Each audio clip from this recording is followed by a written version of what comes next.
भूर्भुवः स्वः तत्सवितुर्वरेण्यं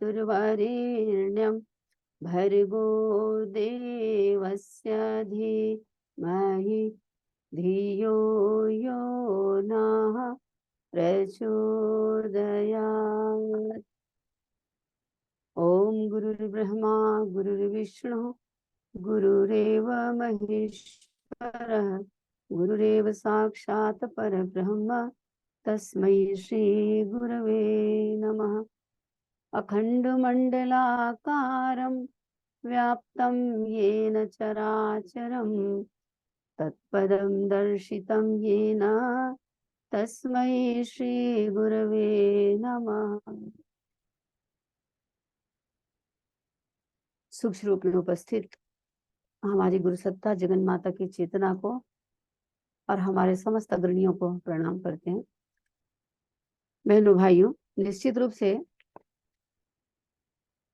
आचार्यों के साथ प्रशिक्षकों का बड़ा अपना गहरा नाता होता है और प्रशिक्षक जो होता है वास्तव में एक योग्य कुशल सांचे की भांति होता है जिससे एक योग्य आचार्य ढाला जाता है और उसके द्वारा आचार्यों के द्वारा फिर अनेक बच्चों के भविष्य को भाग्य को संवारा जाता है।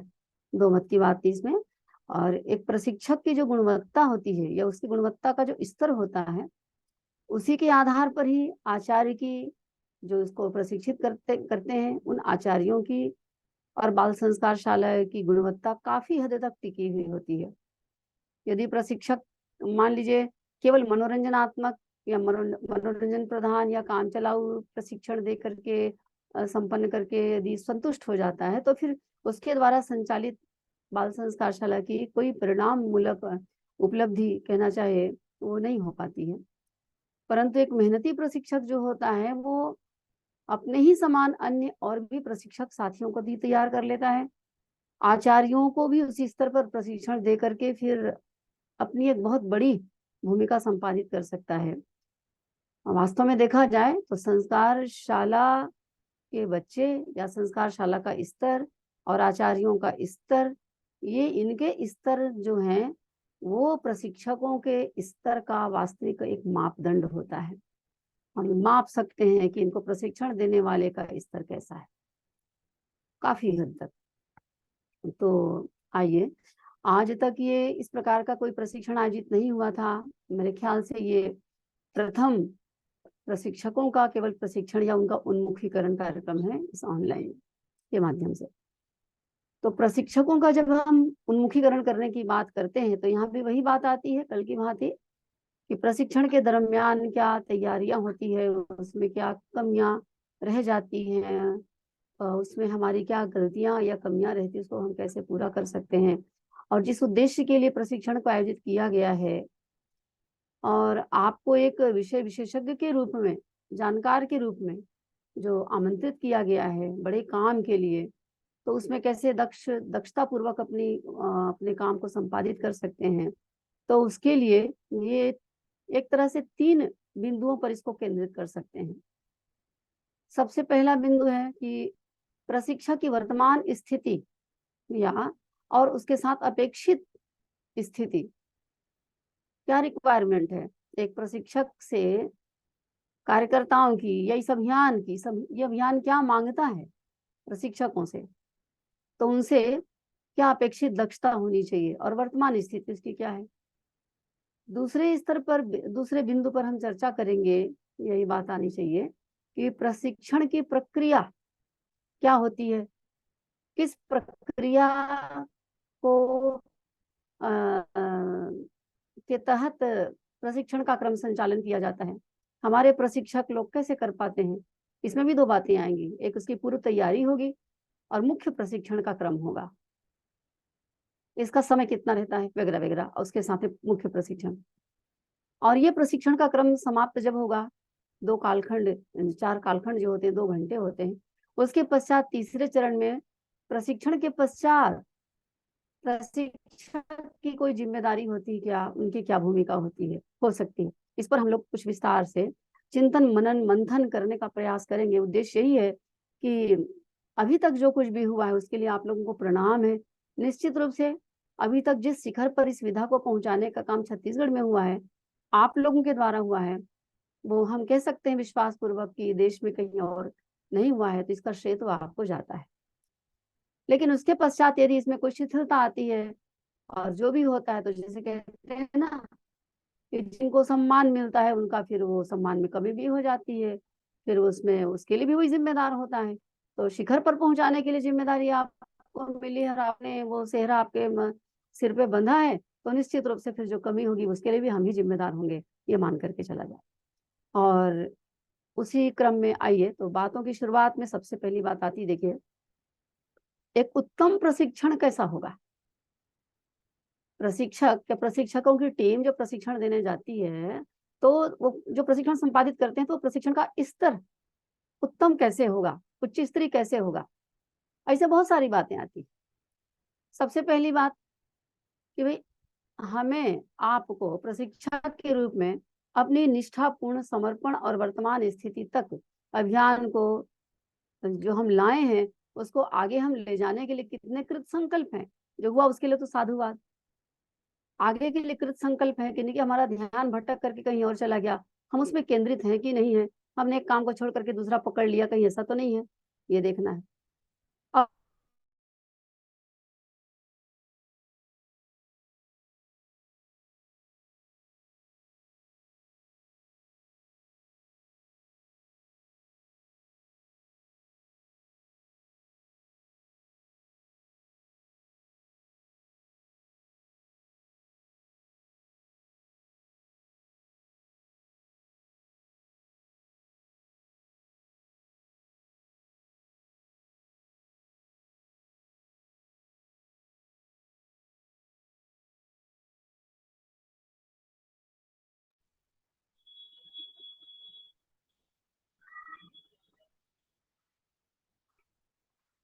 जुड़ रही है फिर से।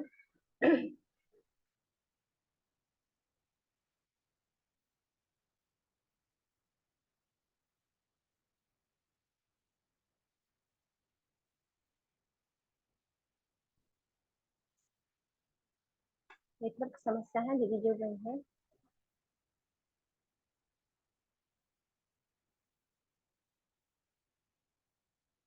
बोलो। जी।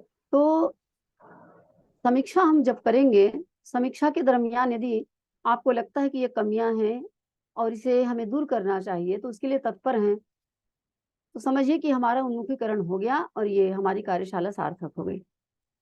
अब पहली बात, प्रशिक्षक कौन हो सकता है।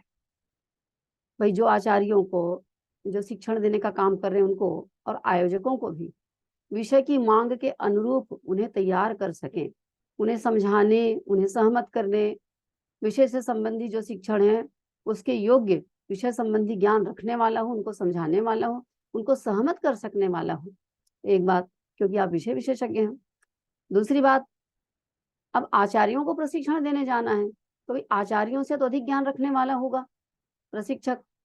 बाल संस्कारशाला के पूरे पाठ्यक्रम से संबंधी, जो कि 2 वर्ष का लगभग लगभग पाठ्यक्रम होता है, उस पाठ्यक्रम को पूरी तरह से संबंधित शिक्षण कर सकने के योग्य होता हो।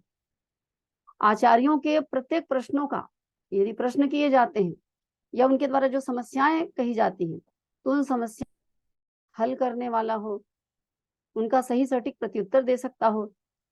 तो प्रशिक्षक वही हो सकता है जिसे और पढ़ाने का अभ्यास भी हो, पहले वो पढ़ा चुका हो, ये कक्षा से संबंधित, विषयों से संबंधित जो बारीकियां हैं, उन बारीकियों को, उनसे संबंधित समस्याओं को जानता हो, मतलब जमीनी स्तर पर उससे जुड़ा हुआ हो। इसी आधार पर समस्याओं को का समाधान भी सुझा सकेगा, ये जरूरी है। फिर जो बाल संस्कारशाला की मार्गदर्शिका है हमारी, छत्तीसगढ़ से प्रकाशित मार्गदर्शिका विशेष रूप से जिसके आधार पर प्रशिक्षण संपन्न किया जाता है, ये जो है आप सब इसको जानते हैं। तो ये जो प्रशिक्षण के लिए मार्गदर्शिका है उसका भली भांति आप ज्ञान रखने वाले हैं। बाल संस्कारशाला के पूरे पाठ्यक्रम से संबंधित शिक्षण चूंकि इसी आधार पर होता है, तो इसका ज्ञान होना जरूरी है। तभी आप कक्षा की बारीकियों को भी उनको सुझा सकेंगे, बता सकेंगे। तो मार्गदर्शिका का भली भांति ज्ञान हो, मार्गदर्शिका का अध्ययन क्या हो, उसकी अंतर्वस्तु के बारे में भली भांति ज्ञान रखने वाला हो। अंतर्वस्तु मतलब उसके भीतर क्या क्या है, एक हमारी मार्गदर्शिका में किन किन विषय वस्तुओं को लिया गया है। उसमें याज प्रयाज पहले, याज प्रयाज पहले, याज उसके पश्चात जो बाल संस्कारशाला का अन्याज होता है उस क्रम में, तो ये क्या सामग्री उसमें इस सब का पूरा पूरा ज्ञान वो रखे तो सारी समस्याओं का समाधान वो सुझा सकता है। तो ये निवेदन है आप सबसे कि आप अपना स्वयं का इस संबंध में जो ज्ञान है उसके संबंध में आप विचार करें कि हमारी स्थिति कहाँ है। अभी स्थिति की बात कर रहे हैं, वर्तमान स्थिति की बात कर रहे हैं। मेरा कहने का मतलब ये कि जैसे मार्गदर्शिका के किस पेज में किस तरह की काम की बातें उसमें है, कौन सा फॉर्म है, क्या मार्गदर्शन है, उन्हें प्रशिक्षण के दरमियान पेज सहित उल्लेख करना होता है। पेज सहित आप उल्लेख करते हैं यदि मार्गदर्शिका का, तो प्रशिक्षण बहुत प्रभावकारी होता है। उन्हें किताब का एक तरह से परिचय भी मिलता है। जैसे पंजीयन फॉर्म आप बताएंगे कि तैयारी के क्रम जब आएगी तो आप बताएंगे कि पंजीयन फॉर्म के आधार पर आपको पंजीयन करना है और घर घर में जाकर के आपको संपर्क करना है। तो पंजीयन फॉर्म कहाँ है, तो आप बोल सकते हैं पंजीयन फॉर्म जो है 32 नंबर पेज में। आचार्य डायरी का नमूना जिसको देख करके आपको अपनी डेली टीचिंग डायरी बनानी होगी, साप्ताहिक डायरी बनानी होगी, तो वो कहाँ है, तो वो 14 नंबर पेज में है। बच्चों को वंदना है, स्तुति के मंत्र जो बताने हैं, तो उनके पास किताब रहेगी तब भी, नहीं रहेगी तब भी आप बोलते हैं कि उसे पेज नंबर 15 और 16 इसमें यहाँ से यहाँ तक ये मंत्र है, आप उनमें से देख सकते हैं। इसी तरह से स्वस्थ रहने की कला, जीवन जीने की कला, ये कहाँ है, क्या अंतर है इसमें। और स्वस्थ रहने की कला, जीवन जीने की कला को जो हम लोग प्रयोग के आधार पर प्रायोगिक शिक्षण देते हैं, थोड़ा जैसे नाटक जैसे नाटकीय तरीके से, तो ऐसा क्यों किया जाता है, इसकी क्या जरूरत होती है। यदि हम इसका प्रयोग ना करें प्रायोगिक शिक्षण का, तो क्या इससे कोई फर्क पड़ेगा, ये आपको बताना होगा वहां पर। फिर हमारे शिक्षण की शैली क्या है, हम लोग किस शिक्षण की शैली के आधार मतलब प्रायोगिक शिक्षण शैली पर दे रहे हैं, ये इसलिए बताना आवश्यक है क्योंकि आप आचार्यों को बताएंगे, आचार्यों से बात करेंगे। जब आचार्य समझेगा कि मेरी प्रशिक्षण की विधा में क्या महत्वपूर्ण चीज है, मुझे क्या बातें स्वयं समझने के लिए ध्यान देना है और कौन सी बात को बच्चों के लिए ध्यान देना है, तो दोनों को अलग अलग तरीके से समझ करके वो उनको रेखांकित कर पाएगा, अपने आप को अपनी मानसिकता बना पाएगा, उसको आत्मविश्वास उसका जागेगा, उसे चीजें ज्यादा क्लियर हो सकेंगी। तो ये सब कुछ आचार्य को भली भांति समझाना होता है, चूंकि इसलिए आज प्रशिक्षक का इसमें दक्ष होना जरूरी है। दूसरी बात, स्वयं प्रशिक्षकों के लिए आपको ज्ञात होना चाहिए। और लेकिन मुझे ऐसा लगता है कि आप में से बहुत सारे ऐसे प्रशिक्षक हो सकते हैं जिन्हें इस बात का ज्ञान नहीं है, आपने शायद पढ़ा नहीं होगा। तो आप देखिएगा कि स्वयं प्रशिक्षकों के लिए भी इस मार्गदर्शिका में पेज नंबर 45 और 46 में प्रशिक्षण से संबंधित मार्गदर्शन आपके लिए लिखा गया है, विशेष रूप से प्रशिक्षकों के लिए, ताकि प्रशिक्षण देने के लिए जब आप जाएं तो किन किन सूत्रों को, किन किन बिंदुओं को ध्यान में रखें और आप अपनी कैसी तैयारी करें, और वहां प्रशिक्षण देते समय आप किन बातों का ध्यान रखें, ये आप कर पाएंगे तो तरीके से आप संपन्न कर पाएंगे। तो आप लोगों ने क्या उसका अवलोकन किया है, अध्ययन किया है, ये अपने आप को जांच करके देखिए। तो जो प्रशिक्षक होते हैं वो ये उपरोक्त सभी समझ, सही प्रकार की ज्ञान रखते हैं, उन्हें रखना चाहिए, तब वो एक योग्य प्रशिक्षक है, वही योग्य प्रशिक्षक होता है। अन्यथा टाइम पास करने के लिए और खाना पूर्ति करने के लिए, अपन काम निकालने के लिए कुछ कर लेते हैं, वो बात अलग है। क्योंकि आप विषय के जानकार हैं और आप जानकारियों का शोध किताब और मार्गदर्शिका है, उसी में से भावी आचार्यों या वर्तमान के आचार्यों को भली भांति इस तरह से परिचय कराना पड़ता है किताब का, मतलब मार्गदर्शिका का, जिससे भविष्य में इसी मार्गदर्शिका के आधार पर स्वयं को और बेहतर प्रशिक्षण दे सकते हैं, मतलब अभ्यास कर सकते हैं।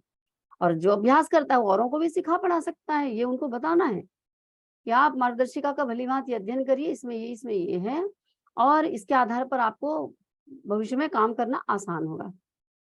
क्योंकि जैसे प्रशिक्षक होते हैं वैसे आचार्य ढाले जाते हैं, वैसी पैदा होते हैं, और बाल संस्कारशाला की गुणवत्ता उसी पर पूरी तरह से निर्भर करती है।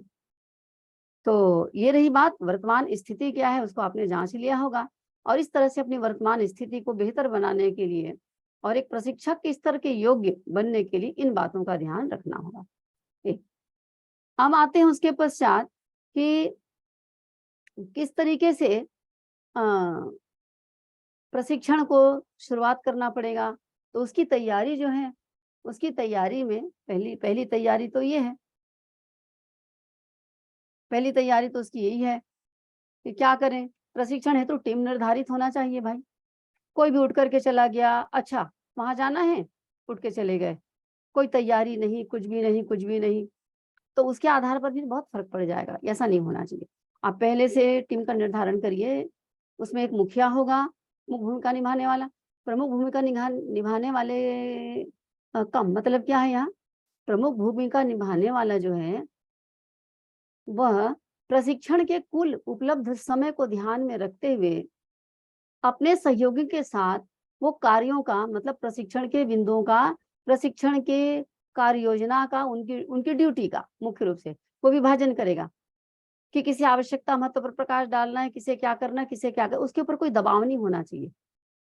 क्या भैया आप आए हैं प्रशिक्षण के लिए, दीदी आप आए, आप ये करिए और हम ये करेंगे और ये दीदी ये करेंगे, भैया ये करेंगे, ऐसा नहीं होना चाहिए। आपने जानकार को बुलाया है, आप जानकार के अनुसार चलिए। आप अपने आप को पहले तैयार कर लीजिए कि आपको बाहर के प्रशिक्षक चाहिए कि नहीं। ये आयोजकों के लिए बात हो गई। और स्वयं प्रशिक्षक जो है वो अपने साथी सहयोगियों को लेकर के सोचे कि कौन किस योग्य है। तो एक टीम निर्धारित हो पहले से, दो लोग जाएंगे, 3 लोग जाएंगे। साथ ही समय कितने समय का है, कई जगह ऐसा होता है बड़े धर्म संकट में पड़ जाते हैं, 2 घंटे का समय, 1.5 घंटे का समय, ऐसा समय मिलता है। कहीं पर 4 घंटा, कहीं 3 घंटा, कहीं 5 घंटे का भी समय मिल सकता है। तो आपके पास कुल कितना समय है, इसको पहले देखना होगा। और इसमें स्मार्टनेस, दक्षता इसी में है कि हमारे पास जो भी कुल समय है, न्यूनतम है चाहे अधिकतम है, उसके अनुसार हम अपने प्रशिक्षण को कितना बेहतर बना सकते हैं समय के अनुसार। तो ये सबसे पहले इसकी आवश्यकता है। अब इसके साथ-साथ कार्य विभाजन हो गया कि कौन प्रथम कालखंड, द्वितीय कालखंड लेगा, कौन पहले आवश्यकता महत्व को देखेगा, अंत में क्या उपसंहार करना है, प्रेरणाएँ देनी है, ये सारी चीज़ें पहले निश्चित हो जाना चाहिए। आप 45 और 46 नंबर पेज में जब अभी मैंने ज़िक्र किया जो, उसको देखेंगे तो आप इसको भली-भाँति समझ पाएँगे और अच्छे से। अब इसके पश्चात जो नेतृत्व करता हमारा प्रशिक्षक है, वो सभी बारीकियों का जानकार होना चाहिए और वो आदि से अंत तक सारी विधाओं को, प्रशिक्षण को प्रस्तुत करने के योग्य होना चाहिए। किसी से कुछ छूट गया, किसी ने कोई गलती कर दी, तो उसकी भरपाई उसी को करनी पड़ेगी। अपने सहयोगी साथी प्रशिक्षकों की प्रस्तुति को भी देख करके उसके अनुरूप उसकी भरपाई करेंगे और उनकी प्रस्तुति किसको क्या प्रस्तुति देनी है, किस अंश को उनको बाँटना है, ये डिसीज़न, ये निर्णय जो आपका मुखिया है, जो टीम का, वो करेगा।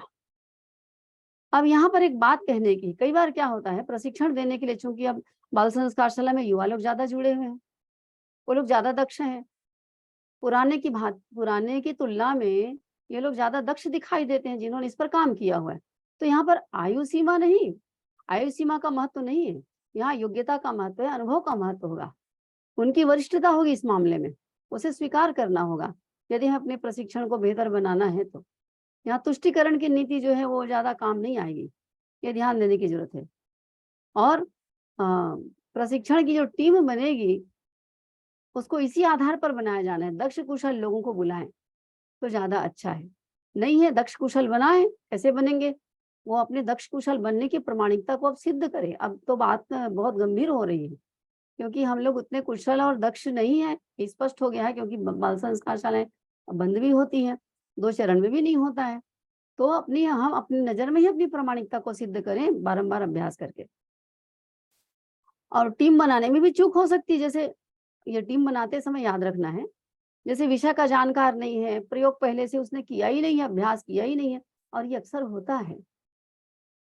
प्रैक्टिकली जब हम कहीं प्रशिक्षण देने जाते हैं और हमारे साथ जो साथी रहते हैं, उनके साथ ये बात रहती है। उन्होंने प्रायोगिक शिक्षण जो जीवन जीने की कला या जो स्वस्थ रहने की कला है, उसका उन्होंने कोई अभ्यास ही नहीं किया है। कोई अभ्यास नहीं किया है, या कालखंड को कैसे लेना है, कैसे जप ध्यान कराने के लिए ब्रेक दे करके, गैप दे करके शब्दों का उच्चारण करना है, या कालखंड एक में आपका मंत्रोच्चारण शुद्ध नहीं है, पहले से जो याद बनी हुई है, आदत बनी हुई है। कई लोग कहते हैं कि हम इतने दिनों से मंत्रोच्चारण करते हैं, हम तो यज्ञ कराने जाते हैं। भाई साहब, बहुत अच्छी बात है, बहुत आपको प्रणाम है। लेकिन जब बच्चों को सिखाते हैं तो हमारा मंत्रोच्चारण शुद्ध होना चाहिए। तो जो ये कालखंड कंप्लीट करने वाला है, उसको अपने आप को जांच लेना चाहिए। उसके प्रशिक्षक का जो मुखिया है, उसको जांच लेना चाहिए कि वास्तव में इनके मंत्रोच्चारण शुद्ध है कि नहीं है। बहुत यहाँ पर फूंक करके कदम रखने की जरूरत है। बिना सोचे समझे आपने अपना कोई साथी सहयोगी बना लिया, तो फिर वो मुश्किल कर देगी बात। यदि उनको संतुष्ट करने वाली नीति काम कर रही है भाई, तो फिर ठीक है, उनको कहीं और जगह दे दीजिए, उनका आशीर्वाद ले लीजिए, कुछ और कर लीजिए, बात बन जाएगी। किसी तरीके से उसको बात को बना लीजिए। तो उच्चारण में अशुद्धता भी स्वीकार्य नहीं है। आचार्यों को यदि पहली बार अशुद्ध सिखाएंगे या जो टालने वाले टाइप का यदि काम होगा, तो फिर बाद में आचार्यों का स्तर उसी तरीके का बनेगा। इसलिए जांच परख करके ही ये किया जाए। जो सहयोगी साथी आप अपने नियुक्त निश्चित करते हैं, उसमें ध्यान रखा जाए। उसी प्रकार से जो प्रशिक्षक हैं, आपस में वो जाने पहचाने हों, पहले से बातचीत कर लिए हों, ट्यूनिंग भी उनकी ठीक ठाक रहनी चाहिए, तब बात बनती है। हैं कहाँ के, गए कहाँ, और वहाँ आधा अधूरा काम और बाकी सब उनके ऊपर छोड़ दिया, ये भी ठीक नहीं है। कई बार ये होता है कि किसी को किसी ने खेल नहीं कराया, योग तो कराया ही नहीं, तो योग को प्रस्तुत भी नहीं कर सकते हैं, बता नहीं सकते। तो इसी स्थिति में प्रशिक्षण के नाम पर अधिकतर ऐसा हो जाता है, चिन्ह पूजा जैसी स्थिति हो जाती है। सबसे बड़ी बात है कि टाइम का, समय का अभाव रहता है। प्रशिक्षकों को तो हड़बड़ी रहती है, आयोजकों को बहुत हड़बड़ी रहती है। आयोजकों को हड़बड़ी रहती है, वो मांग करते हैं कि इतने समय में प्रशिक्षण हो जाना चाहिए, इतने समय में बंद कर दें तो अच्छा है। कई बार तो ये भी होता है कि वो किसी अतिथि को बुला लेते हैं, कोई और दूसरा कार्यक्रम उसके साथ में जोड़ देते हैं, तो प्रशिक्षकों को बड़ा धर्म संकट रहता है। तो आप अपनी बात को स्पष्ट कीजिए वहाँ पर। तो ये बहुत बड़ी बात है, इस पर ध्यान दिया जाए। अब हम प्रशिक्षण के समय होने वाली जो कमियाँ हैं, उस ओर ध्यान आकर्षित करते हुए आवश्यक बिंदुओं का जिक्र करते चल रहे हैं। तो बहनों-भाइयों, जिसकी अनिवार्य आवश्यकता है, समझ लीजिए। तो प्रशिक्षण आरंभ करने से पहले आपने समय का निर्धारण कर लिया? कर लिया, ठीक, है ना? अधिक से अधिक समय कितना होता है? 5-6 घंटे का एक दिन का होता है। कम से कम कई लोग 2-3 घंटे में उतार देते हैं। लेकिन आप प्रशिक्षण के पहले ही माँग कीजिए आयोजकों से कि भैया प्रशिक्षण के लिए थोड़ा ज़्यादा समय चाहिए रहता है, तब बात बनती है, नहीं तो पूरा कोर्स कंप्लीट नहीं होता। और ये भ्रम रह जाता कि प्रशिक्षण तो हो गया, ये डर बना रहता है, वो हो नहीं पाता। तो प्रशिक्षण जब भी करें, कम से कम आप 4 घंटे दें, 5 घंटे दें, तब तो बात बनेगी। उनके खाने-पीने की व्यवस्था भी कर दें। ये उनसे आग्रह करना है, प्रशिक्षकों को आग्रह करना है, जिन्हें बुलाया जाएगा, आयोजकों से उनसे अ, अनुमति, सहमति, आग्रह, निवेदन, जो भी कह लीजिए, ये करना है। अपने साथियों के साथ कार्य विभाजन करना, ये हो गया, उनकी दक्षता को देखते हुए। चलिए, अब उसके बाद में बात आती है, अब त्रुटियाँ आती हैं यहाँ पर देखिए। प्रयोग में होने वाली त्रुटियाँ, जैसे मैंने अभी ये बताया आपको मंत्रोच्चारण के संबंध में, उनकी शुद्धता के संबंध में। उसी उसी प्रकार से क्या है, ये कालखंड एक में केवल प्रायोगिक करते हैं। अब प्रायोगिक करने के पश्चात वास्तव में इससे संबंधित जो जुड़ी हुई बातें हैं, जो आचार्यों के लिए महत्वपूर्ण होती है, वो छूट जाता है। अच्छा, जो क्रम अपनाते भी उसमें अधिकतर लोग केवल कहानी और खेल ये या मंत्रोच्चारण शुरू का उसको करके अधिकतम समय उसमें ले लेते हैं। आराम से कहानी सुनाना, आराम से सद्वाक्य मनन चिंतन कराना, ये करते-करते अब समय ज़्यादा हो जाता है। मैं व्यावहारिक बात बता रही हूँ। उसके बाद फिर हड़बड़ी मचती है। अब हड़बड़ी में कुछ काम करने में तो दक्ष नहीं है। कहाँ से क्या काँटा मारा जाए, किसको शॉर्ट किया जाए, किसको समय देना अधिक है, तो अधिकतर तो यहाँ पर तो दिमाग काम करता नहीं। अब बीच में प्रशिक्षण को जैसे-तैसे करके समाप्त करना पड़ता है। तो अधिक से अधिक समय जो है, वो जिसमें देना चाहिए, वो सोच नहीं पाते और बीच में प्रशिक्षण को कम समय दे करके समाप्त करते हैं। जिसमें ज़्यादा समय देना था, उसके लिए समय कम हो गया। इस विषय में देखा गया है कि बाल संस्कारशाला का सफल संचालन कैसे किया जाए। खुल तो जाएगी संस्कारशाला, लेकिन उसको अंत तक कैसे पहुंचाया जाए, इसके ऊपर फोकस करने की जरूरत रहती है। कुछ तो बताना पड़ता है, लेकिन वो सारी चीजें भी हम नहीं बता पाते। खेल करा ही नहीं पाते, योग करा ही नहीं पाते, जो कि अनिवार्य अंग है संस्कारशाला का। तो यदि उपरोक्त निर्धारण सही सही हुआ, तो प्रशिक्षण में समग्रता रहेगी, ये हम समझ लें। और आचार्यों की भलीभांति तैयारी हो पाएगी जिनको हम प्रशिक्षण देने के लिए गए हैं। इस संबंध में विशेष बात है कि बाल संस्कारशाला खुलवाने में आप ही की प्रेरणा है, तो इसलिए आपको अंत तक उसमें लगे रहना होगा। बंद हो जाएगा तो आयोजकों की जिम्मेदारी तो होती है, कहीं ना कहीं प्रशिक्षक भी उस लपेटे में आ जाएंगे, क्योंकि प्रशिक्षकों का संबंध आयोजकों से भी होता है, होना चाहिए। जिन्होंने आपको आमंत्रित किया था उनके टच में बने रहिए और उनसे पूछ परख करते रहिए कि भैया आपको हमने जो आचार्य जो बाल संस्कारशाला का जो संकल्प पत्र था वो हमने आपको सौंपा था, उसमें अनुमानित तिथि का सीधा उल्लेख था, तो कितनी जगह उन तिथियों में खुल पाया, नहीं खुल पाया, आपने कभी उनसे कांटेक्ट किया, नहीं किया। और ये मान करके चलिए कि आयोजक लोग चूंकि विषय के विशेषज्ञ नहीं होते हैं, विषय के विशेषज्ञ आप लोग हैं। उन्होंने उत्साह में, उमंग में, गुरुजी के प्रति निष्ठा है, इसलिए उन्होंने उस विधा में प्रशिक्षण आयोजन किया। लेकिन आयोजन के साथ में क्या बहुत सारी और बातें जुड़ी है, उनके और बहुत सारे दायित्व होते हैं, तो उनका ध्यान उधर चला जाता है। अब बाल संस्कारशाला का तो प्रशिक्षण हो गया, आप चलते हैं दूसरी ओर, इस तरह से उनकी मति हो जाती है बहुत सारे आयोजकों की, तो वो छूट जाता है। ये उनको रिमाइंड कराना, ये आपका काम है। अन्यथा सीधे-सीधे आप आचार्यों से भी उनके परिपक्व होते तक संबंध रखें, उनसे संबंध रखा जाए, ये आवश्यक है। यदि समय की अत्यधिक कमी है प्रशिक्षण की, तो उसके अनुरूप 2 घंटे में भी समय का सही नियोजन कर सकते हैं आप। ये तब होगा जब आद्योपरांत सही जानकारी आपकी होगी, तब आपको समझ में आएगी बात कि कहाँ से किसको संक्षिप्त करना है, किसको विस्तार देना है, क्या आवश्यक है।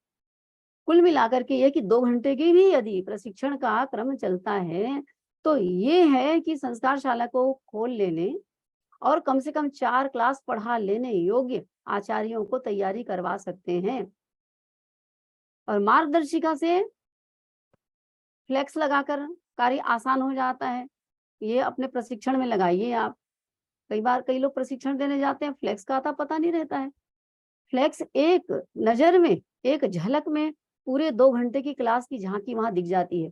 कितने मिनट में क्या, कितने मिनट में क्या, 25 मिनट में प्रथम, द्वितीय, तृतीय कालखंड 25, 25, 25, अंतिम कालखंड में 45 मिनट, और किस कालखंड में कितने बिंदु हैं, किसको कितना अनिवार्य रूप से उसमें प्रदर्शित किया जाना है, आप एक झलक में उनको दिखाकर 2 मिनट में एक्सप्लेन कर सकते हैं। ये बहुत फ़ायदा रहता है उससे। तो ये फ्लेक्स ज़रूर होना चाहिए। ये पूरी तैयारी ही चल रही है अभी। है ना? और कार्य का विभाजन जो आपने किया, उसमें भी इसी के आधार पर आपको सहायता मिलेगी। तो आचार्यों के लिए जिनको प्रशिक्षण दिया जा रहा है, उनके लिए इसको देख करके शीघ्र ग्राह्य हो जाता है, जो आप समझाते हैं। वो बहुत तत्परता पूर्वक और शीघ्र समझ पाते हैं। तो इसी तरह की व्यवस्था बनवाई जाए। आप स्वयं लेकर के भी जाएँ, टैक्स आपके पास में होना चाहिए, प्रशिक्षण का आप लेकर के जाएँ। बल्कि हम तो ये कहते हैं कि ये प्रशिक्षण के साथ-साथ में ये तो कालखंड वाला हो गया, जो कि वहाँ लगाया जाएगा, और प्रशिक्षण देने वाले प्रशिक्षक को ये पेज नंबर 53 इसमें दिया हुआ है।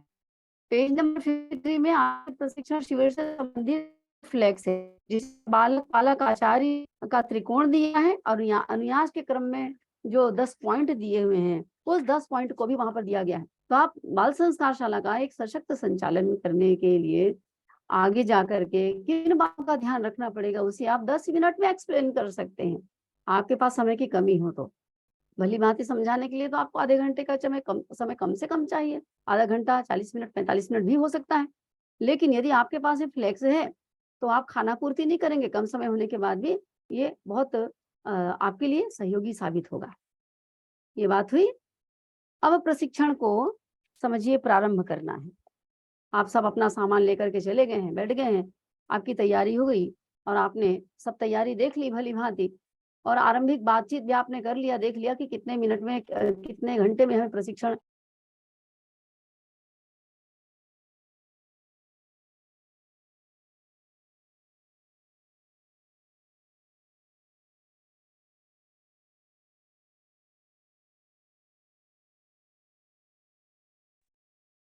तो सबसे पहले आचार्यों की उपस्थित आचार्य जो प्रशिक्षण लेने, उनकी मनोभूमि बनानी होती है। जब भली-भांति उनकी मनोभूमि बन जाती है, तो उनकी अर्थात भावी आचार्यों की मनोभूमि बनने के पश्चात वो सही तरीके से ग्रहण करते हैं। तो पहले मनोभूमि बनना है, भावी आचार्यों की आवश्यकता और महत्व, बाल संस्कार शाला की क्या आवश्यकता है, उसका महत्व क्या है, वो बताएं। लेकिन यहाँ पर एक ध्यान देने की आवश्यकता पड़ेगी। आवश्यकता और महत्व तो दिया हुआ है मार्गदर्शिका में। मार्गदर्शिका के पेज नंबर 4 से आरंभ करेंगे आप, तो आपको क्रमशः ये सारी बातें मिलती चली जाएंगी। आवश्यकता, महत्व है, उसकी पूर्व तैयारियां हैं, वगैरह वगैरह। तो ये बताने के लिए भी आपको शुरुआत में समय देखना पड़ेगा कि कितना समय है आपके पास में। वैसे 40-45 मिनट के समय में आवश्यकता उद्देश्य को बताया जाता है, लेकिन आपके पास समय कम है, तो सामने बैठे हुए लोगों के मनोभूमि बनाने के बाद भी सामने बैठे हुए लोगों को देखना होगा आपको कि किस वर्ग के हैं ये।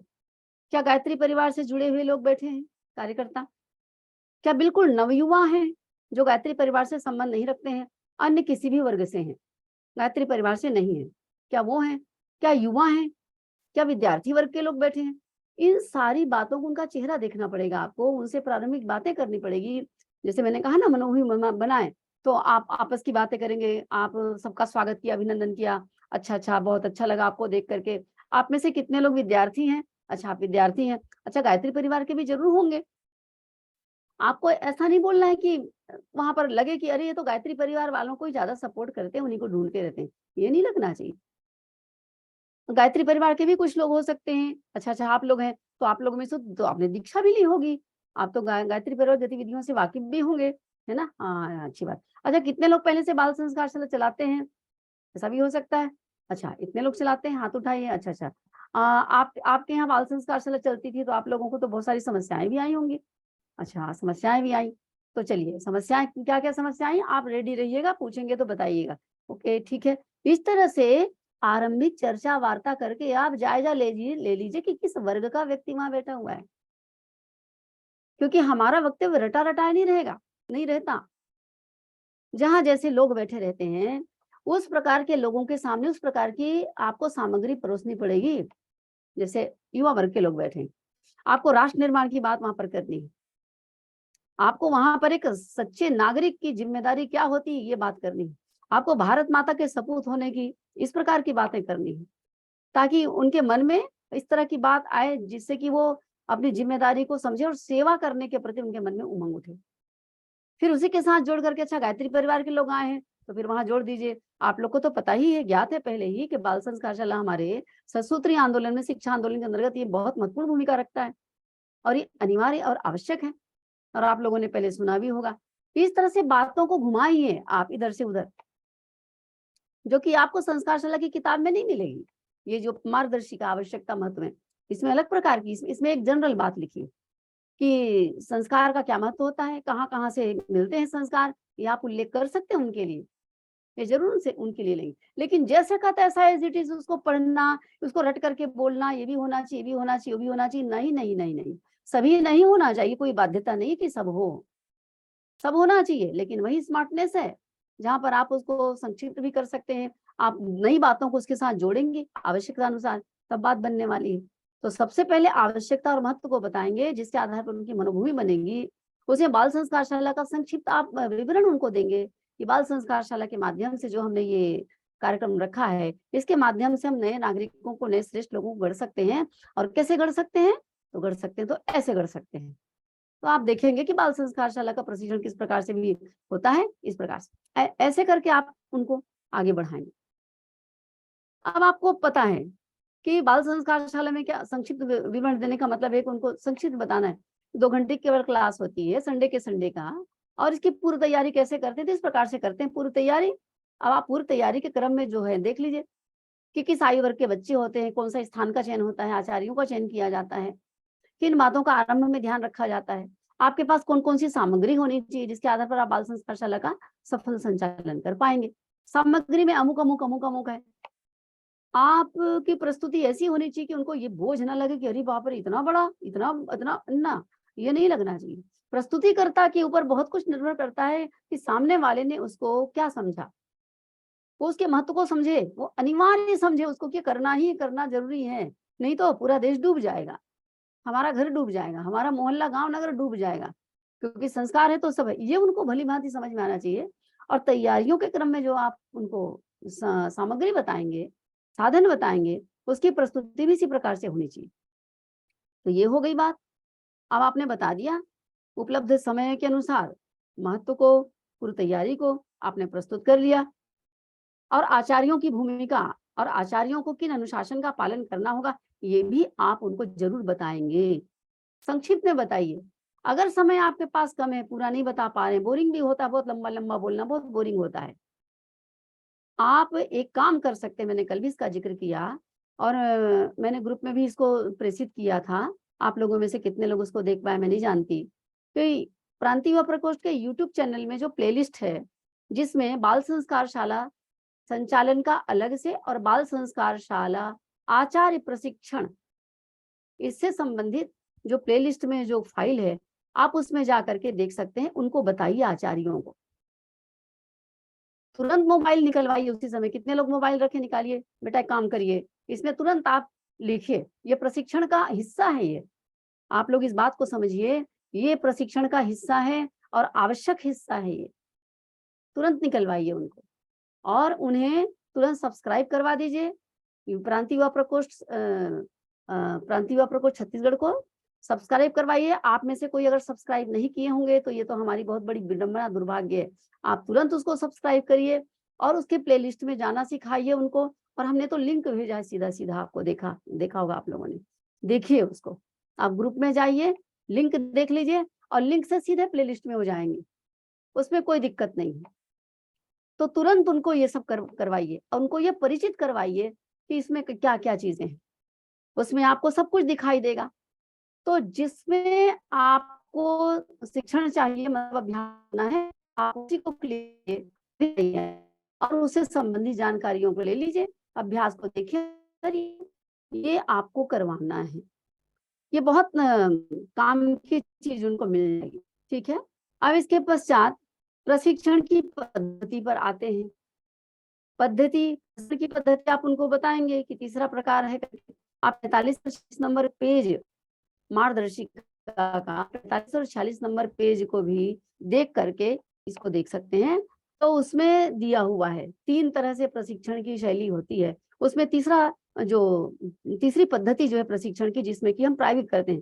तो यहाँ पर देखो गलती क्या होती है। गलती ये होती है कि उनको हम तो भली भांति बता देते हैं कौन सा प्रशिक्षण चाहिए, हाँ प्रयोग करेंगे। अच्छा, तो आप लोग बन जाइए बालक और हम बन जाएंगे आचार्य। आप लोग सोच लीजिए कि आप लोग बालक हैं, अब वो बालक हो गए। अब इधर होने वाला जो है वो क्या है, आचार्य। अब यहाँ से गलतियां क्या होती, देखिए, वो इतना डूब जाते हैं, स्वयं अपने आप को प्रशिक्षक जो है ना, वो आचार्य ही बना लेता है और उसमें डूब जाता है। अब इधर वाले भी डूब जाते हैं, वो बच्चे बन जाते हैं।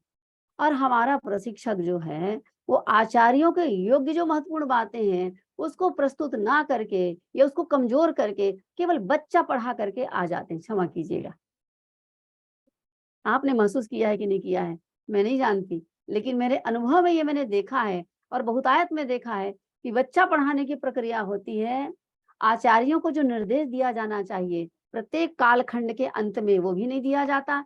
बीच बीच में बारीकियों को नहीं समझाई जाती। जब आप कार्य विभाजन करते हैं तो स्पष्ट कार्य विभाजन ये होना चाहिए कि बच्चों के सामने प्रस्तुत करने का कार्य उनकी शैली में बातचीत करके एक अलग आचार्य करेगा, मतलब प्रशिक्षक करेगा, और आचार्यों के लायक बात करने का कार्य एक अलग चेहरा रहेगा, प्रशिक्षक अलग होगा उसका। और उनको समझा देंगे कि जब मैं बात करूंगी तो आपसे आचार्यों के रूप में बात करूंगी, निर्देश करूंगी, और जब ये दीदी करेंगी या भैया करेंगे आपसे बात, तो ये आपको बच्चा समझ करके आपसे बात करेंगे। तो आप स्पष्ट समझ जाइएगा कि आपके लायक बात कौन सी है और बच्चों के लायक बात कौन सी है। इन दोनों बिंदुओं को आप अच्छी तरह से समझेंगे तब आप कर सकेंगे। ये आपको अपने प्रशिक्षण में आचार्यों को हिदायत देनी है। और कार्य विभाजन करते समय कार्य विभाजन इस प्रकार से भी आपको कर लेना है। मैं समझती हूँ कि इस बात को आप समझ पा रहे होंगे निश्चित रूप से। आगे मैं उस क्रम में और इसको स्पष्ट कर दूंगी। तो ये पद्धति आपने जान लिया। अब यहाँ पर जो त्रुटि है उसको भी आपने समझ लिया।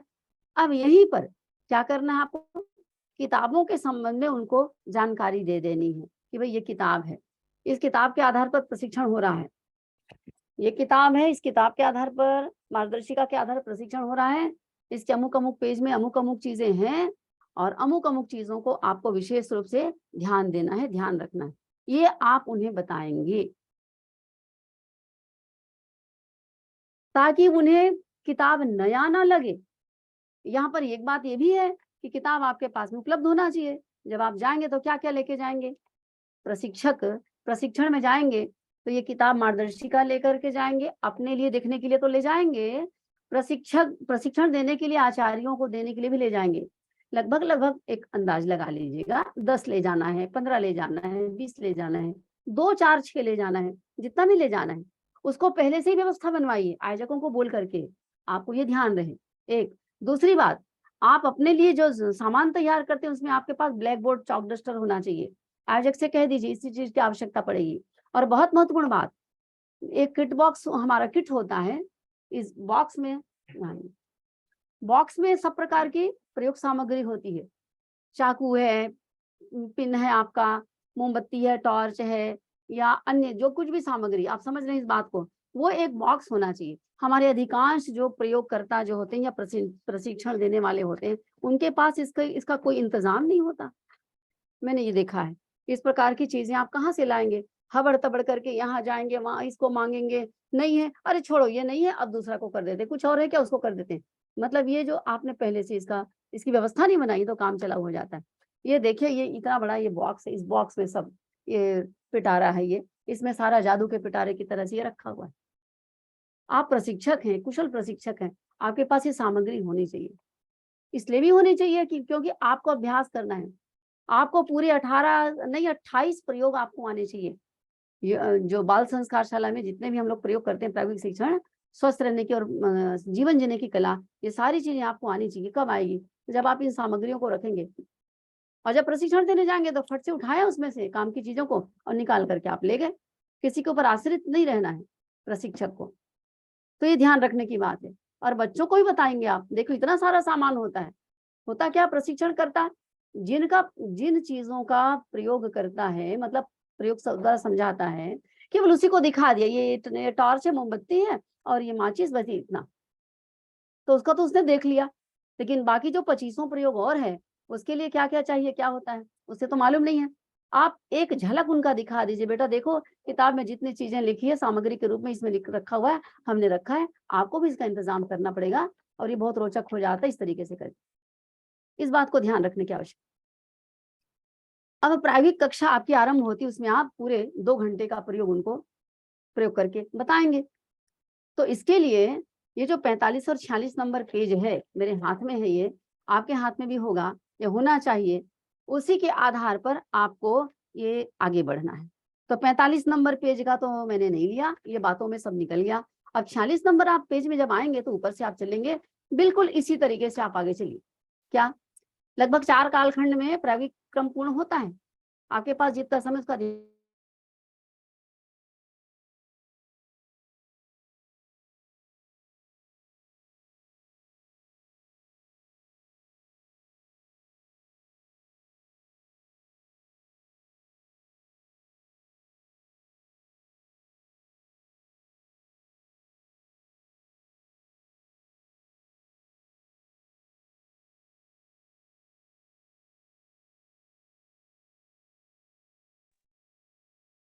तो इस तरीके से आपने समय का विभाजन करना होगा आपको। अगर खेल खिलाना है तो खेल सबसे अंत में करिए, खेल खिलाएंगे और उसके पश्चात फिर समापन करके छुट्टी।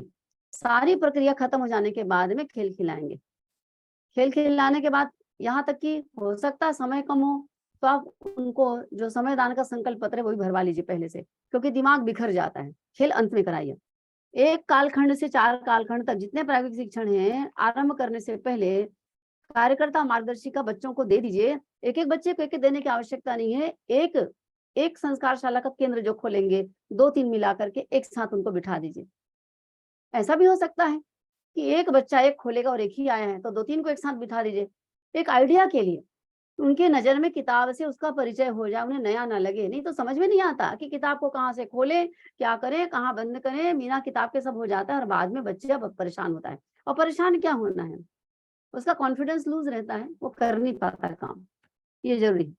तो ये हो गई बात।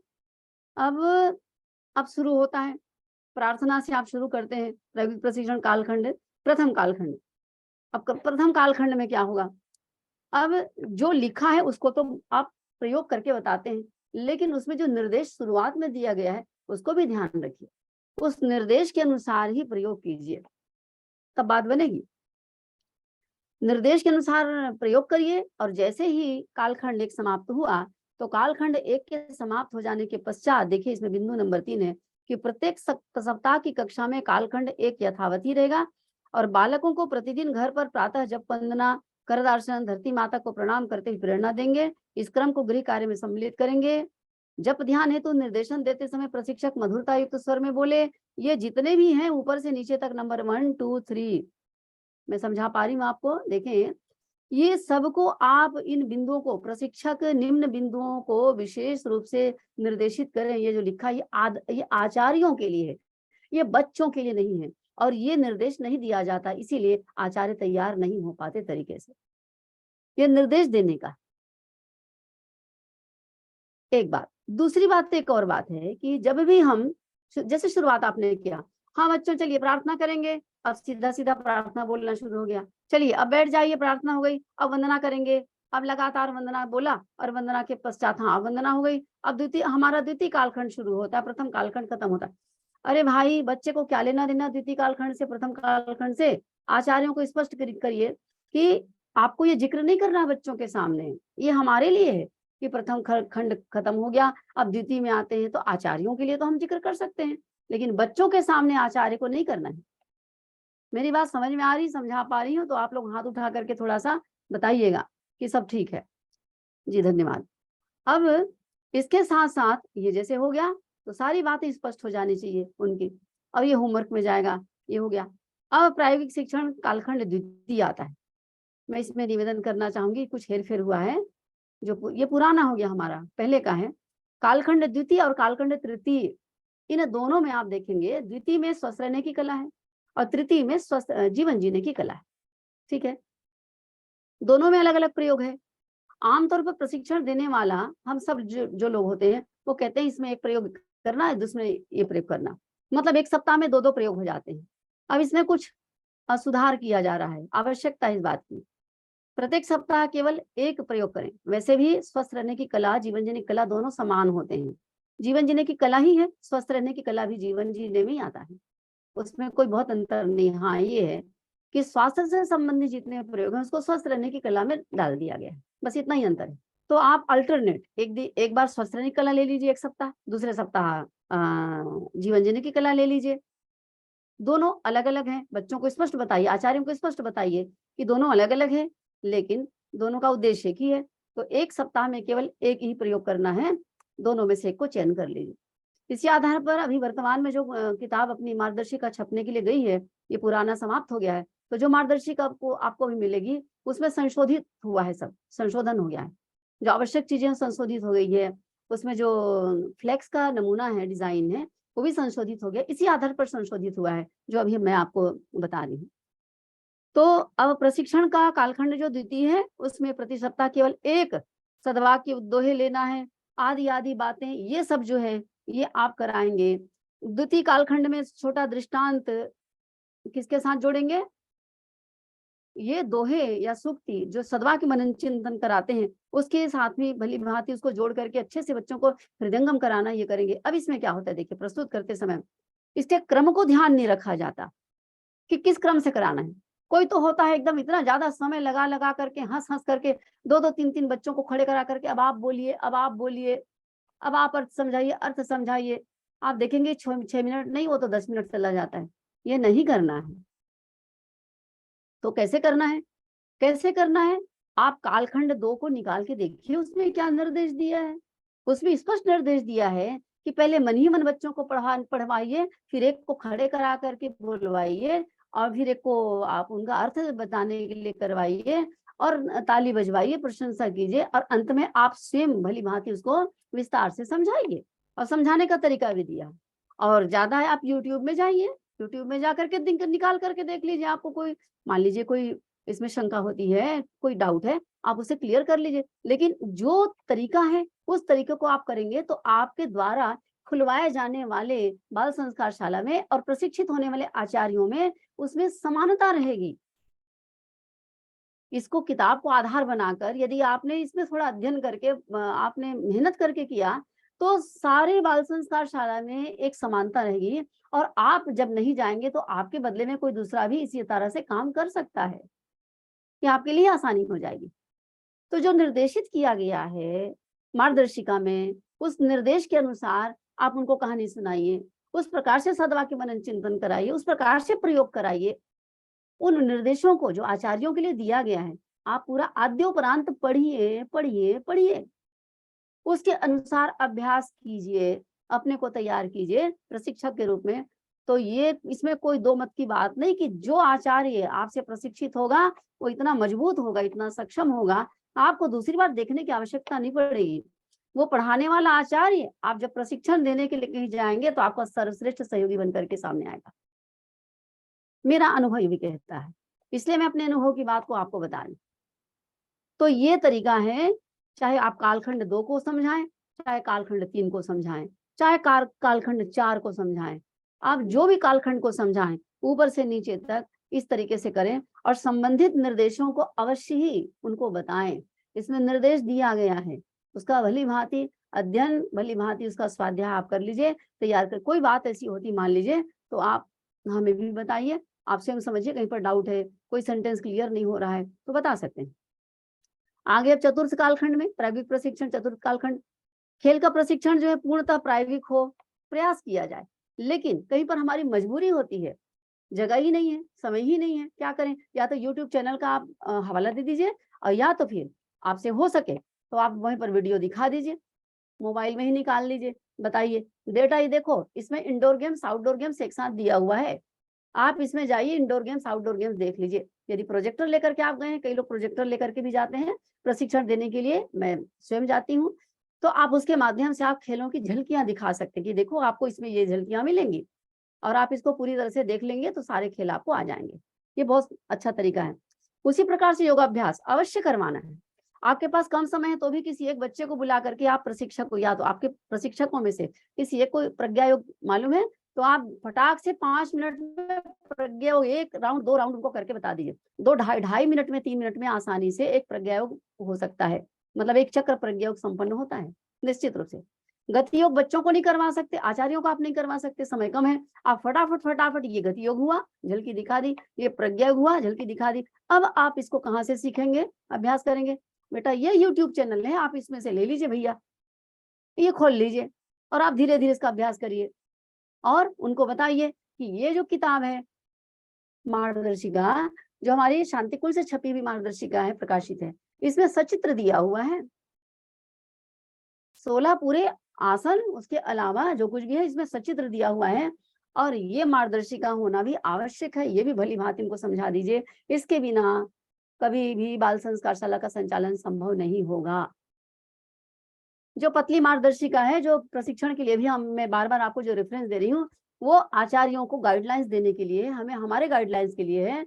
लेकिन जब उनको पढ़ाना है तो कहानी है, खेल है, अन्य बातें हैं, ये विस्तार से चूँकि इस मोटी किताब में ही है, इसलिए इसका रहना ज़रूरी है। आचार्य के पास भी, सभी आचार्यों के पास उनको हिदायत दे दें। आवश्यक सामग्री में इसका ज़िक्र आता है और प्रशिक्षक के पास, प्रत्येक प्रशिक्षक के पास ये होना ही चाहिए। इसका भी अध्ययन करे प्रशिक्षक, ताकि उसके बारे में जानकारी उसको रहे पूरी तरह से। हमें जिस चीज़ की जानकारी रहती है, हम दूसरों को उसकी जानकारी भली-भांति करा सकते हैं।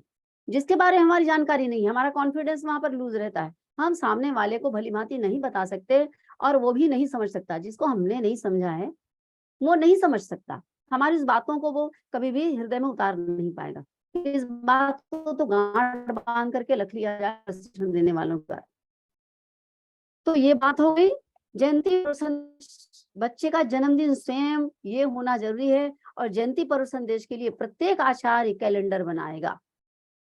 यदि आप ये महसूस करते हैं कि आचार्य नए हैं, नहीं कर पाएंगे, आप इसका फोटो खींच दीजिए, इस पेज का, इसमें कैलेंडर दिया हुआ है, आप उसको व्हाट्सएप में डाल दीजिए, व्यक्तिगत रूप से उनके फोन में दे दीजिए, आयोजकों को भी दे दीजिए, आप पर्यवेक्षकों को भी दे दीजिए। हो गई बात खत्म। ये मनाना आवश्यक है। इसके साथ स्थानीय स्तर पर कुछ और होगा तो आप देख लीजिए, जोड़ लीजिए, अन्यथा ये मनाना तो आवश्यक है, आवश्यक है।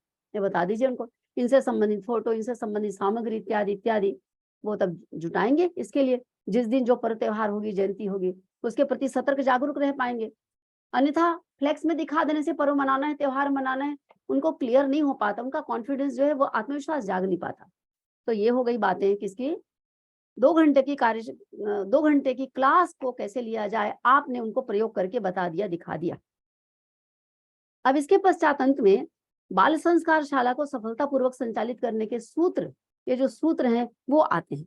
इन सूत्रों का इनके बारे में जानकारी उनको देना अत्यंत आवश्यक है। प्रयोगिक कक्षा जैसी खत्म होगी, सफल संचालन के सूत्र, एक विषय ये रहेगा आपका जो पेज नंबर 10 में आएगा, जो आपका ये मार्गदर्शिका है, मार्गदर्शिका के पेज नंबर 10 में आप जाएंगे तो आपको पता चलेगा सफल संचालन के सूत्र क्या हैं, विस्तार से आप देखेंगे।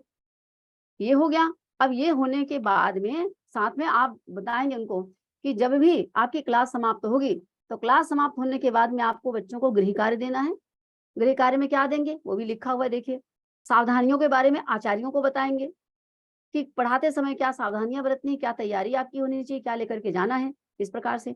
और आप भी सावधानियों को देखें कि एज ए प्रशिक्षक जब आप जाएंगे तब आपको कौन सी सावधानी बरतनी है, हमसे क्या सावधानी में चूक हो जाती है, हमसे क्या त्रुटियां रह जाती है, उन त्रुटियों से हम कैसे बचेंगे, इन सबको भी हमें ध्यान रखना है। ये बिंदु जो है जो आचार्यों के लिए है, वही बिंदु हमारे लिए है। हम अपनी त्रुटियों को, अपनी कमियों को, सावधानियों को ध्यान रखें और उसको पूरा करें, और आचार्यों के लिए जो सावधानियां हैं, कमियां हैं, त्रुटियां हैं, उससे उनको वाकिफ कराएं और उनको नोट कराएं, नोटिस हो जाएगी तो ये अच्छा रहेगा। फिर से बोलूंगी, यूट्यूब चैनल का प्लेलिस्ट की इसकी जानकारी आप सबसे पहले रखिए और उनको दीजिए, फोन से बात कर लीजिए, देख लीजिए, ग्रुप में डाल दीजिए, इस प्रकार से। तो इस तरीके से बहनों भाइयों, निवेदन यही है कि जब हम स्पॉट में इस प्रकार की जानकारी इनको देते हैं, व्हाट्सएप में जानकारी दे देते हैं, आज तक देखा जाता है आजकल कि यही ज्यादा हो रहा है, शैली यही हो गई है, इसलिए ये आवश्यकता है। ये हो गई बात। अब संस्कारशाला का प्रशिक्षण समाप्त हो गया, 2 घंटे क्लास कैसे होनी है समाप्त हो गई, है ना। अब इसके पश्चात आप आचार्यों को भावनात्मक प्रेरणा देंगे, थोड़ी सी बैठे जो सामने प्रशिक्षण लेने के लिए, कि संस्कारशाला कितना आवश्यक है आज की डेट में, और आप जो करेंगे आपको क्या मिलेगा। आपकी प्रतिभा जो है वो और बढ़ेगी, है ना। और आप में बहुत सारी प्रतिभा ऐसी होती है जो कि जब हम दूसरों पब्लिक डीलिंग करते हैं, दूसरों के सामने जाते हैं, तभी वो परिष्कृत होती है। अकेले के लिए रह करके व्यक्ति कितना भी डिग्री वाला हो जाता है, अकेले रहता है, प्रयोग में नहीं उतरता, तो प्रैक्टिकल नहीं होने के परिणाम स्वरूप व्यवहारिक अनुभव उसको नहीं रहता और बहुत सारी कमियां रह जाती है। तो आपको फायदा ज्यादा होगा, कहने का मतलब कि आचार्यों को फायदा ज्यादा होगा, पढ़ाने वालों को, और जिन बच्चों को बाल संस्कार शाला में पढ़ाया जाना है उनको फायदा तो बाद में होगा। मेहंदी का पत्ता पीसने वाले को जिस प्रकार से पहले उनके हाथ रंग जाते हैं, वैसे ही इस सेवा में लगने पर आप पहले संस्कारित होंगे, आपकी प्रतिभा पहले निखरेगी और आपको लाभ ज्यादा होगा, उनको 10% होगा और आपको 50% होगा। तो इस प्रकार की बात यहाँ पर उनको प्रेरित करना है। मिशन के लोग जुड़े हैं तो मिशन का हवाला दे करके, गुरुजी माता जी का हवाला दे करके, राष्ट्र धर्म का हवाला दीजिए, युवा हैं तो उनको उनके प्रतिभा का हवाला दीजिए, राष्ट्र के अच्छे नागरिक होने का हवाला दीजिए, सेवा का हवाला दीजिए। सेवा का हवाला कैसे देंगे कि हमने समाज से बहुत कुछ पाया है, हमारा सारा जीवन, हमारी एक एक सांस समाज की देन है, और तब तक ही हम चल पाएंगे जब तक उनसे लेंगे पाएंगे। क्या हम केवल लेते रहेंगे? देना हमारा फर्ज नहीं है। और आप विद्यार्थी वर्ग के हैं तो आप, समय की कमी आपके पास रहती है, इसलिए इससे बेहतर सेवा का काम नहीं हो सकता। आप सप्ताह में केवल एक दिन 3 घंटा निकालिए, 2 घंटे की क्लास और आधे आधे घंटे के लिए आने जाने का या तैयारी करने का, ये सब हो जाता है। और जो बाकी आप अपना अध्ययन करते हैं उसी के साथ ही इसको जोड़ करके आप बहुत आसानी से बाल संस्कार शाला को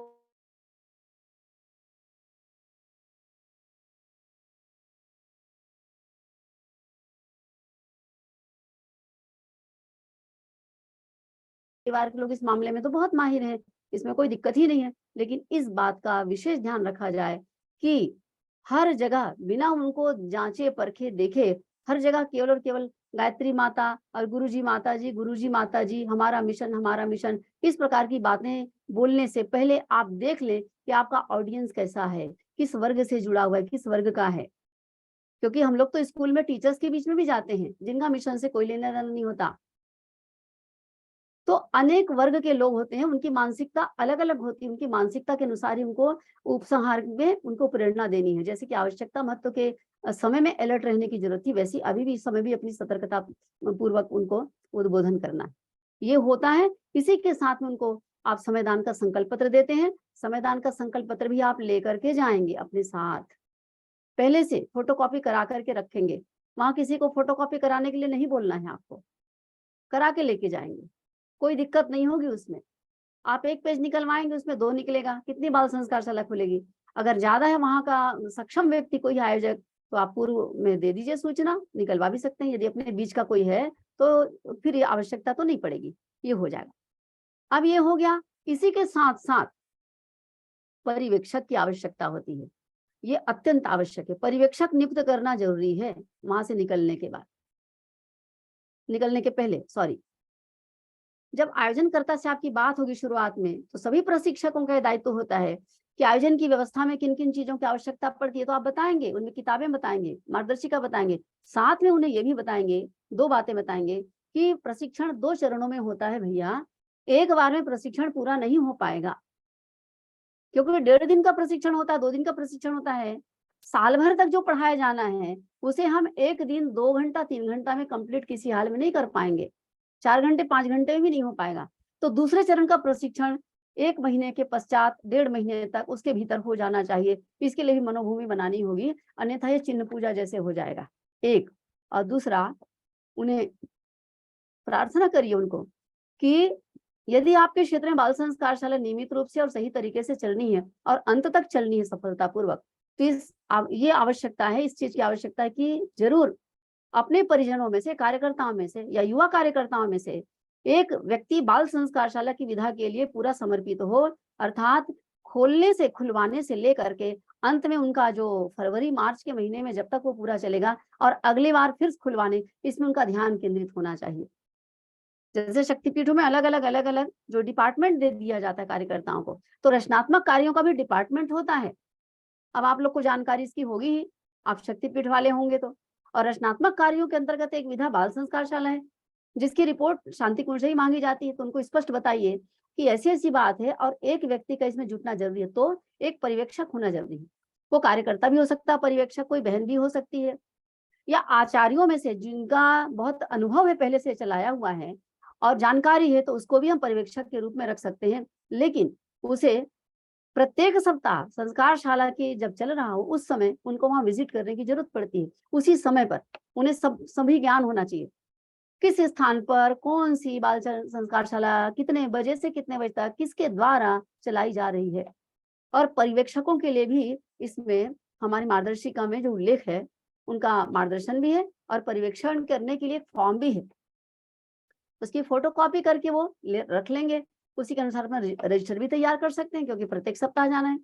और प्रत्येक बाल संस्कारशाला में हर समय तो नहीं जा पाएंगे, लेकिन अलग अलग बाल संस्कारशाला में अलग अलग दिन जा सकते हैं। कम से कम महीने में 1 बार तो जाएं। इसके अनगिनत लाभ हैं और नहीं करने से कई कई प्रकार की हानियां हैं, जिसका उल्लेख कल हुआ था आचार्यों के साथ में, जब हम लोग कल प्रशिक्षण में बैठे थे। पर्याप्त बातें हुई।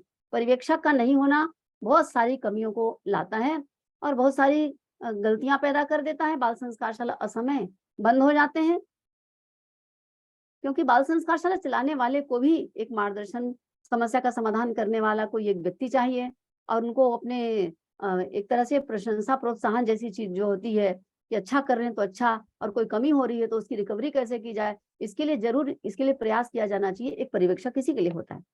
तो पर्यवेक्षक के लिए पहले आयोजनकर्ता को बोल दें और वहां पर देखें, आप चौकन्ना नजर से देखें, आपकी दृष्टि में चौकन्नापन होना चाहिए। कौन किस तरह का व्यक्ति है, कौन कौन बैठा है, कार्यकर्ता कितने हैं, पुराने कितने हैं, नए कितने, कितने लोग बाल संस्कारशाला चला चुके हैं, मतलब जिन जो अनुभवी हैं, कौन बिल्कुल फ्रेश वाले हैं, कौन युवा वर्ग से है, कौन विद्यार्थी है, कौन व्यवसायी है, कौन कहाँ से आए, ये एक झलक में आपको ऑडियंस को देकर के पता चल जाना चाहिए। और पता चल जाता है, ये 10 मिनट का काम है मात्र। शुरुआत में बात करते करते ही आप देख लेंगे पर्यवेक्षक बनने लायक कौन है, ये भी आप देख लेंगे उस समय। नहीं है तो भी आपको समझ में आ जाएगी बात। तो आप आचार्यों में से किसी को नियुक्त करेंगे क्या, ये आप भली भांति उनको देख सकते हैं, समझ सकते हैं। ये हो गई बात। अब बात आती है प्रशिक्षण के तहत ही आपको बताना है आचार्यों को कि आचार्य डायरी भी भरी जाती है, आचार्य गोष्ठी भी होती है, मतलब उनका रिफ्रेशर होता है। बच्चों को हम पिकनिक पर भी ले जाते हैं और कुछ समस्या होती तो समस्या का समाधान भी करते हैं, उनको और दक्ष बनाया जाता है। तो इसके लिए आप सब आचार्यों को हम 1 महीने बाद फिर बुलाएँगे। अभी तो इतनी बातें हो गई है कि आप 2 महीने क्लास चला सकते हैं। तो आप सभी बहनों-भाइयों से निवेदन है कि आप लोग पहले खोल लीजिए, ये आपको कहना है। ताकि पहले चरण में वो खुल जाए और खुलने के पश्चात 4 क्लास चला लें और तुरंत उसके पश्चात व्यूह रचना करके आप आयोजकों के दिमाग को खटखटाइए कि भैया 1 महीना से ज़्यादा हो गया आपकी बाल संस्कार शाला को खुले हुए और या खुला है कि नहीं और प्रथम प्रशिक्षण हुए हुए खुल गया होगा। तो उन चुनिंदा, चुने हुए, चयनित जिन्होंने खोल लिया है, उन आचार्यों को और उनके सहयोगियों को ही केवल लेकर के, चाहे उनकी संख्या 8-10 की ही क्यों ना हो और चाहे उनकी संख्या 20-25 और कितने की भी हो, उनको बुलाएं और उनके लिए रिफ्रेशर करेंगे, ये उनको बताना है। और विस्तार में नहीं जाना है इसमें, सीधे-सीधे हम बोलेंगे उनको कि आप लोग जब आएँगे अगली बार, तब इसको विस्तार से आपको समझाएँगे और संस्कारशाला खोल लेने के बाद आपकी बहुत सारी समस्याएँ पैदा हो गई होंगी। ये बच गया, ये छूट गया, इसको कैसे करें, क्या करें? तो वो सबका समाधान हम अगले चरण में करेंगे, द्वितीय चरण में। तो द्वितीय चरण की आवश्यकता को भली-भाँति आपको समझाना भी है। प्रशिक्षण के पश्चात अब अगली बात, तीसरा चरण। प्रशिक्षण के पश्चात प्रशिक्षक की कोई जिम्मेदारी है क्या? जी हाँ, उसकी भी जिम्मेदारी है। वैसे जिम्मेदारी तो नहीं है, आयोजक जिन्होंने किया है उसकी जिम्मेदारी है। लेकिन यदि आस-पास के प्रशिक्षक हैं, अधिकतर ऐसे होता है, आस-पास के प्रशिक्षक होते हैं, तो उनकी प्रतिभा का लाभ मिल जाता है। क्या करेंगे? अब जो संकल्प पत्र भरवाया गया उसकी कॉपी क्या करेंगे? उस समय जब प्रशिक्षण हो रहा था, तो आप कलेक्ट करेंगे कॉपी को। उसमें मेरी बात समझा पा रही हूँ मैं? जो समयदानी संकल्प पत्र आपने भरवाया आचार्यों से, एक केंद्र में 2-3 मिलकर के भरेंगे, सहयोगी का भी उनका जिक्र रहेगा, उनका नाम नंबर रहेगा, अनुमानित तिथि बाल संस्कार शाला खोलने की, ये अनिवार्यतः उसमें लिखा जाएगा उनके द्वारा। ये चेक करके ही जमा करना है। उसके आधार पर वो खोल लेंगे। तो संकल्प पत्रों की जो कॉपी, मूल कॉपी है उसको आप छोड़ के आएँगे और आपके पास क्या रहेगा, आप नोट करके लाएँगे या तो फटाफट आप उसकी फ़ोटो खींच लीजिए। जितने भी संकल्प पत्र हैं उनकी फ़ोटो खींच लीजिए, अपने पास सुरक्षित रखिए। घर में आकर के उसको आप मेंटेन करिए। तो एक बात ये है, दूसरी बात अब ये क्या होगा ये, आयोजकों को आपने दे दिया है, अनुमानित तिथि उसमें लिखी हुई थी, आप उसी को रिमाइंड कराएँगे कि आपको इतने-इतने संकल्प पत्र जो सौंपा था हमने, वो खुल गया होगा। आप देखिए, अनुमानित तिथि के अनुसार। अब उसके बाद में आप स्वयं भी फ़ोन से पर्यवेक्षकों से बात करके, आयोजकों से बात करके और आचार्यों से ही बात करके जायज़ा लेते रहिए। और अब तो ये आप ज़रूर अपने व्हाट्सएप ग्रुप में उनको जोड़ लीजिए, जो बाल संस्कार शाला का मुख्य रूप से है। अभी जब युवा शिविर हुआ था, तो एक युवा शिविर में जितने भी लड़के-लड़कियाँ थे, युवा वर्ग के थे, उन्होंने बाल संस्कार शाला खोलने के लिए प्रशिक्षण में संकल्प लिया, उनका एक ग्रुप बन गया है, युवाओं का ग्रुप बन गया है और वो अपनी सारी बातें उसमें शेयर करते हैं। कब खुला, क्या खुला, अभी वृक्षारोपण कर रहे हैं, बीज डाल रहे हैं, अभी ये कमी रह गई है, हमारे यहाँ ये बाल संस्कार शाला अगले सप्ताह खुलेगी, खुल गई तो उसका फोटो भेज रहे हैं। इतना आनंद आता कि आप अपने आचार्यों को जिनको प्रशिक्षण दिया उनको अपने व्हाट्सएप ग्रुप में जोड़िए, उनको आप लीड कीजिए, उनका नेतृत्व कीजिए। आप नेतृत्व नहीं कर सकते हैं तो अपने साथ-साथ किसी को और एडमिन करके जोड़ लीजिए जिनके ऊपर आपको विश्वास है और जो भली-भाँति उस काम को सहेज सकता है। ये कार्य अत्यंत आवश्यक है जो कि प्रशिक्षण के पश्चात करने की ज़रूरत पड़ती है। पर्यवेक्षकों को अपने विश्वास में लीजिए, ऐसा पर्यवेक्षक नियुक्त करिए जो इस काम को कर सके। तो यदि वो सटीक हो गया, तो आपका काम बहुत आसान हो जाता है। बीच-बीच में उनसे आप बात कर लीजिए। इस प्रकार से ये यदि कम से कम समय का भी प्रशिक्षण हमारा होता है, तो भी हम वहाँ पर समझ लीजिए कि बाल संस्कार शाला को खुलवाने योग्य तो हम उनको योग्य बना कर के ही आते हैं। हाँ, एक बात का ध्यान रखना है, ग्रुप जो बनते हैं उसमें कभी-कभी ये देखने में आता है। अभी एक जगह मैं गई थी, वहाँ पर ये सब हुआ था अभी उसमें। अब आपने बाल संस्कार शाला के प्रशिक्षकों, मतलब इसका क्या कहना चाहिए, आचार्यों का ग्रुप बनाया, आप प्रशिक्षक उसमें जुड़ गए, आपने वहाँ के पर्यवेक्षक उसको भी जोड़ा, ठीक है। आपने और बड़े बुजुर्गों को भी जोड़ लिया बाय द वे। अब वो अपने मन से उसमें सब वो सूचनाएँ प्रसारित करना शुरू कर दिया। अब वो तो समझते हैं नहीं, अब क्या करेंगे? उनको ग्रुप में ना जोड़िए, जोड़ने से आप बचिए और ग्रुप को बनाने का अनुशासन ज़रूर उसमें प्रेषित करिए और जो जुड़े हुए हैं वो भी इधर-उधर की बातें ना करें, साथ ही विरोधाभास बातें ना करें। जैसे आपने आप प्रशिक्षक हैं, आपने जो महत्वपूर्ण बात थी, आपने ग्रुप में उसको प्रेषित किया कि अमुक में ये जैसे कि वृक्षारोपण होने वाला है, आप वृक्षारोपण करने के लिए ये समय उपयुक्त है, आप ये कर सकते हैं, वो कर सकते हैं, वो कर सकते हैं। किसी ने इसी में और डाल दिया, यहाँ पर ये पौधा मिल रहा है और आपको उसमें वो नर्सरी बनाने की ज़रूरत नहीं है, आप वहाँ से ले सकते हैं और जाकर के सीधा सब उसको साज संभाल करिए। नहीं भाई, ऐसी विरोधी बातें वहाँ पर मत करिए। या ऐसा लगता है कि एक प्रशिक्षक जो है या एक परिजन जो है, दूसरों की बातों को काट तुरंत पता चलता है, किसकी क्या मानसिकता है, क्या मनोभूमि है, कौन क्या कहना चाहता है, कौन अपने आप को वो गोलमाल करना चाहता है, ये सब समझ में आता है सबको, क्योंकि सब बड़े हो गए हैं, पर्याप्त अनुभव रखते हैं, अपनी घर गृहस्थी संभालते हैं, अपनी उम्र के काफ़ी हद तक पड़ाव को पार कर चुके हैं, तो कोई ये ना समझे कि मेरी बात को कोई समझ नहीं पाता है। ये बहुत गंभीर बात है। तो किसी ग्रुप में हमें क्या बात करना चाहिए, क्या बोलना चाहिए, क्या करना चाहिए, इसको भली-भाँति समझना चाहिए। यदि कुछ बातें सचमुच पूछने की नियत है, जानने की नियत है, आप व्यक्तिगत रूप से उनको मैसेज कीजिए, व्यक्तिगत रूप से फ़ोन कर लीजिए। किसी से व्यक्तिगत बात करके उसका आप क्लियर कर लीजिए, ये ज़्यादा अच्छा रहता है। तो ग्रुप तो बना लेंगे, लेकिन ग्रुप का अनुशासन, ग्रुप से संबंधित जो कुछ गड़बड़ियाँ हो जाती है, वो बहुत महत्वपूर्ण होती है, इसकी ओर हमारा ध्यान रहना बहुत ज़रूरी है। अन्यथा वो क्या हो जाता है, आए थे हरि भजन को और ओटने लगे कपास, कुछ और गुड मॉर्निंग, गुड इवनिंग हो रहा है, कुछ अपना वो भेजा, अब मना भी नहीं कर सकते, जोड़ ली तो कहीं बुरा मान जाएँगे और ग्रुप से निकाल तो बिल्कुल नहीं सकते और कोड़ में खाज हो जाएगा, अब क्या करें? ये इस प्रकार की बड़ी तकलीफ़ें रहती हैं, इसको ध्यान रखिए पहले से। तो इस तरीके से हमारा प्रशिक्षण का क्रम पूरा होता है। प्रशिक्षकों की ज़िम्मेदारी सबसे पहले तो ये कि अपने आप को दक्ष बनाएँ, क्योंकि समस्याएँ जो आती है ना, वो समस्याएँ यही हैं। हम अपने आप को दक्ष बनाने में टाइम नहीं निकालते, सबसे बड़ी कमज़ोरी यही है। प्रशिक्षक बनने का तो शौक है, जाने का शौक है, मंच पे करने का शौक है और ज़रूरी भी है और करना भी है, नहीं करेंगे तो करेगा कौन? लेकिन उसके योग्य बनना तो पहली आवश्यकता है, उसके लिए पर्याप्त समय दीजिए। ये ज़रूरी है। हमारे बहुत सारे काम रहते हैं, बहुत सारी मजबूरियाँ रहती। तमाम मजबूरियों के बाद भी यदि हमने इस काम को प्रमुखतापूर्वक लिया है, तो हमें तो इसको केंद्र में रखना पड़ेगा, इसको फ़ोकस तो करना ही पड़ेगा अपने विषय पर। और विषय विशेषज्ञ के रूप में आप जा रहे हैं, विषय के जानकार आप हैं, तो सारा दारोमदार तो आपके ऊपर है। इसलिए ये बहुत बड़ी ज़िम्मेदारी है और ये निश्चित है कि प्रशिक्षक एक साँचा होता है, मैं फिर से वही बात दोहराऊँगी।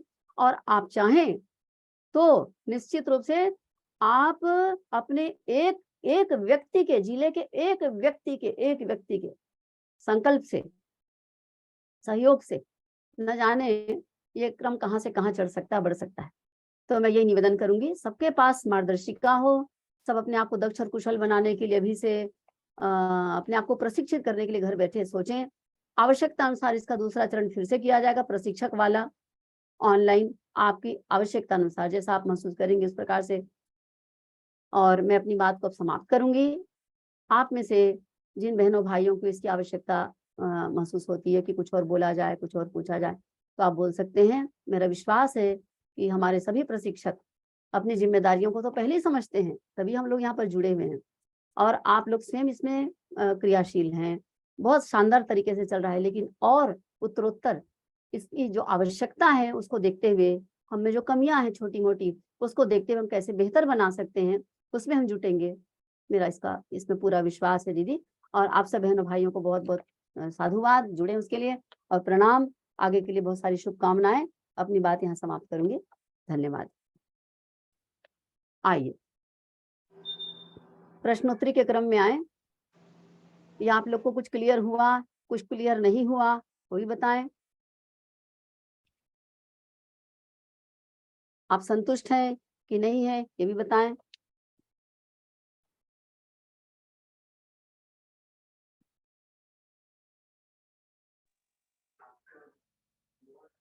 सभी भाई बहनों से निवेदन है कि आप अपना प्रश्न रख सकते हैं। इतने दिनों तक हम लोग प्रशिक्षक जाते भी रहे हैं, करते भी रहे हैं, काम करते भी रहे हैं और हमारे पास मार्गदर्शिका भी रहा है। साथ ही साथ हम अच्छा पढ़ा लिखा भी है सब के सब। लेकिन इतनी जो बारीकियां हैं, ये बारीकियों को आज तक हमने ध्यान नहीं दिया। मुझे लगता है ये जानना बहुत आवश्यक था। अगर हमारे और कोई भाई बहन है जो इनको लगता है कि ये बहुत हमारे लिए महत्वपूर्ण रहा आज की कक्षा या अतिरिक्त कुछ और बात करना चाहते हैं तो निवेदन है दीदी भैया आप सबसे आप अपनी बात रख सकते हैं।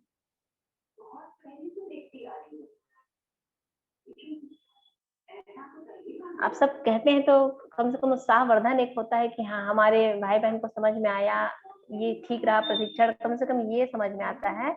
तो पुनः निवेदन करूंगी कि आप जरूर अपना हाथ उठाएं और अपनी विचार रखें।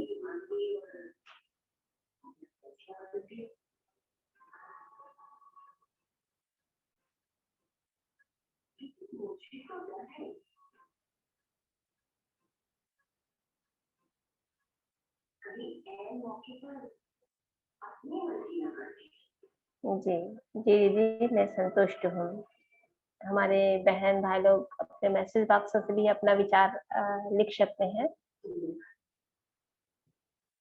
वीना गुप्ता दीदी।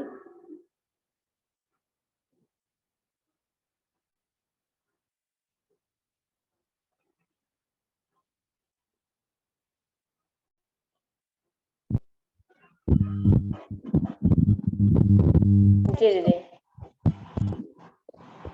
हाँ दीदी प्रणाम दीदी। बहनों भाइयों को मेरा प्रणाम। दीदी आज के प्रशिक्षण से बहुत